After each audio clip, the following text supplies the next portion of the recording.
Auzubillahiminash-shaytanir-rajim. Bismillahir-rahmanir-rahim. I am Muhammad Suhail. Welcome to my Easy English YouTube channel.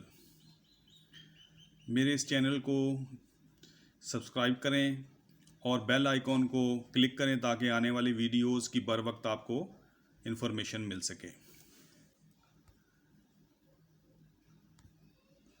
आज का हमारा topic daffodils, आबी नरगस इसको उर्दू में कहते हैं। डैफोडिल्स आबी नरगसें या नरगस या फूल होते हैं ये डैफोडिल्स। ये हमारा टॉपिक है और ये 9th क्लास में चैप्टर नंबर 5 उसमें समरी है। ये 5 नंबर का क्वेश्चन आता है। स्टूडेंट्स इस समरी को अच्छे तरीके से देखें और समझें और लिखें।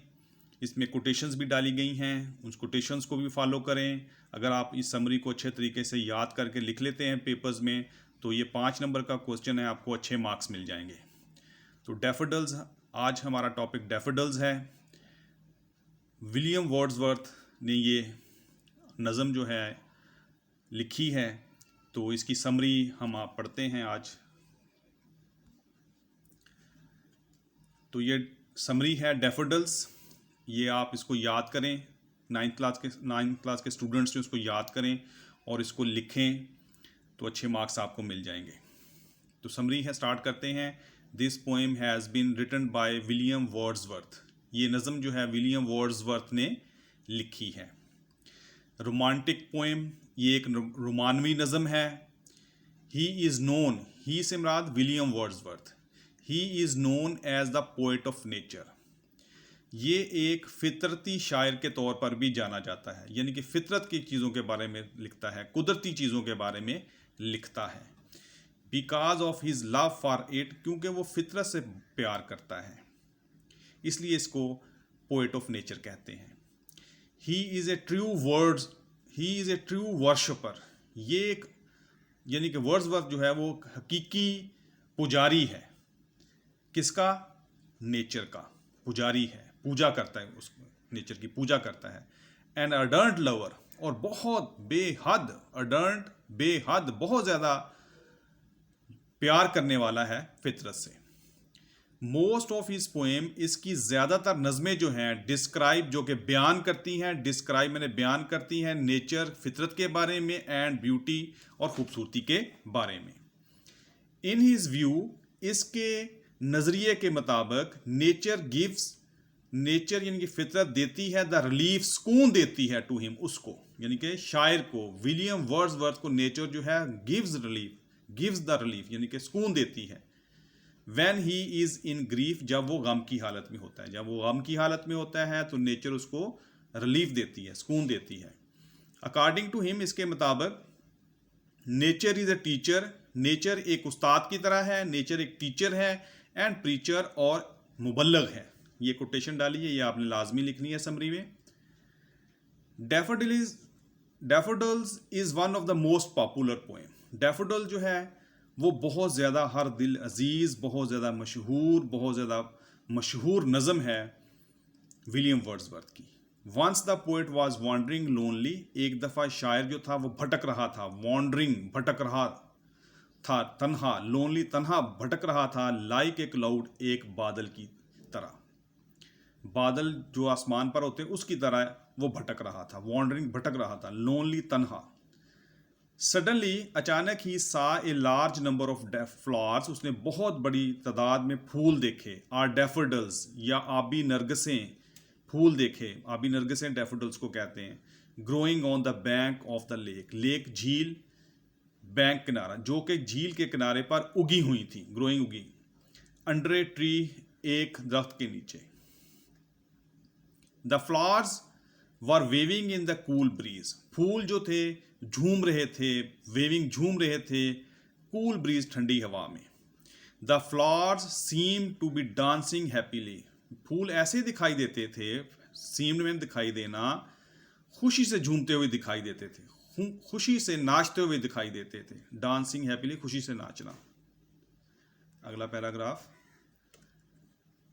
द ब्यूटी ऑफ डैफोडिल्स, आबी नरगिसों की जो खूबसूरती जो थी वो वाज मोर चार्मिंग, वो ज़्यादा दिलकश थी, यानी कि वो ज़्यादा खूबसूरत थी, ज़्यादा दिलकश थी। किसकी? Than the waves in the lake, यानी कि जो झील में लहरें जो थी मौजूद थी, लहरें झील में, उससे ज़्यादा खूबसूरती किसकी थी? डैफोडिल्स की। The poet was very much delighted, शायर बहुत ज़्यादा खुश हुआ to see this beautiful sight, इस खूबसूरत नज़ारे को देखकर। ब्यूटीफुल साइट, खूबसूरत नज़ारा, डिलाइटेड खुश हुआ। एक कोटेशन आगे डाली है, ए थिंग ऑफ ब्यूटी, कि एक खूबसूरती की जो चीज़ होती है, थिंग ऑफ ब्यूटी, खूबसूरती की चीज़, is a joy for ever, वो हमेशा की के लिए खुशी का बायस होती है। फॉर एवर, हमेशा। When the poet reached home, जब शायर घर पहुंचा, he often remembered, वो अक्सर याद करता था, the sight of daffodils, आबी नरगिसों के नज़ारे को। This sight left soothing effects, ना ख़त्म होने वाले, हमेशा कायम रहने वाले असरात उस पर छोड़े। On the poet, शायर पर। He felt great pleasure, उसने बहुत ज़्यादा खुशी महसूस की, and joy, और खुशी और मुसर्रत, खुशी और मुसर्रत, प्लेयर एंड जॉय, खुशी और मुसर्रत उसने महसूस की, to remind the sight of daffodils, जब उसने डैफोडिल्स के इस नज़ारे को याद करके वो खुशी और मुसर्रत महसूस करता था। ये एक आखिर पे पैराग्राफ आपने लिखना है टू कंक्लूड, ये लाजमी 3 लाइनें लिखनी है, और आखिर पे आपने जब इसको ख़त्म करना है समरी को, तो ये कोटेशन लाजमी डालनी है, ये अच्छा इम्पैक्ट पड़ेगा समरी पर।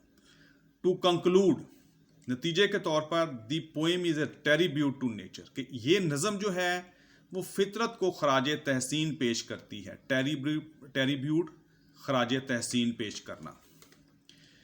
इट ब्यूटिफुली प्रेजेंट्स, ये खूबसूरती से पेश करती है, before us not only the attractive and exciting beauty of nature, कि ये ना सिर्फ अट्रैक्टिव, खूबसूरत, दिलकश और पुरमुसर्रत, जोश वाली खूबसूरती पेश करती है नेचर के बारे में, but also the purifying and enduring impact, बल्कि पकीज़ा और ना ख़त्म होने वाले असरात ऑन ह्यूमन भी, इंसानियत पर भी पेश करती है।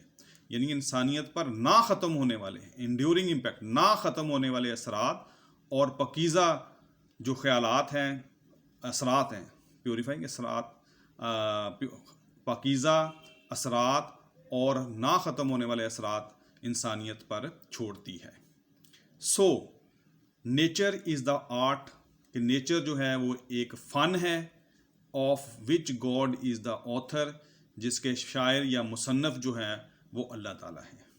उम्मीद है कि इस नज़म को आपने सुन लिया होगा, इसकी कोटेशंस को आपने लाजमी लिखना है, एंडिंग जो मैंने लाइंस बताई हैं आपने कंक्लूड उसको लाजमी लिखना है। आपने इस समरी को अच्छे तरीके से पढ़ें, आपको 5 नंबर का क्वेश्चन जो है उसके अच्छे मार्क्स मिल जाएंगे।